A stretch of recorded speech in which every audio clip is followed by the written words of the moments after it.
Football দুনিয়া প্রস্তুত হও। ইতিহাসে প্রথমবার ৩ দেশে একসাথে আয়োজন করতে যাচ্ছে ২০২৬ ফিফা বিশ্বকাপ। আমেরিকা, কানাডা এবং মেক্সিকোতে।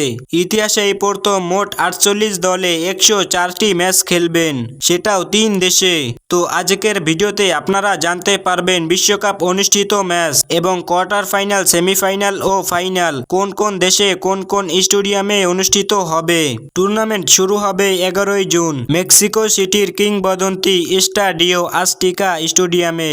এখান থেকেই গর্জে উঠবে বিশ্বকাপের প্রথম বাঁশি, সেই মাঠে যেখানে একসময় ম্যারাডোনা নাচিয়েছিলেন জাদুর নাচ। তারপর শুরু হবে উত্তেজনার ঝড়। কোয়ার্টার ফাইনালগুলো হবে যুক্তরাষ্ট্রের ৪ দানব ভেন্যুতে: গিলেট স্টেডিয়াম বস্টনে, সোফি স্টেডিয়াম লস অ্যাঞ্জেলসে, অ্যারোহেড স্টেডিয়াম ক্যানসাস সিটিতে, হার্ড রক স্টেডিয়াম মিয়ামিতে।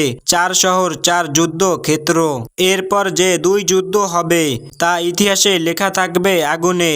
একটি এটিটি স্টেডিয়াম ডালাসে, আরেকটি মার্কেডেস বেঞ্চ স্টেডিয়াম আটলান্টায়। এরপর সব জল্পনা কল্পনা শেষে ১৯শে জুলাই সব চোখ থাকবে MetLife stadium, new York, new জার্সির দিকে। এখানেই উঠবে ২০২৬ বিশ্বকাপের নতুন চ্যাম্পিয়ন ট্রফি।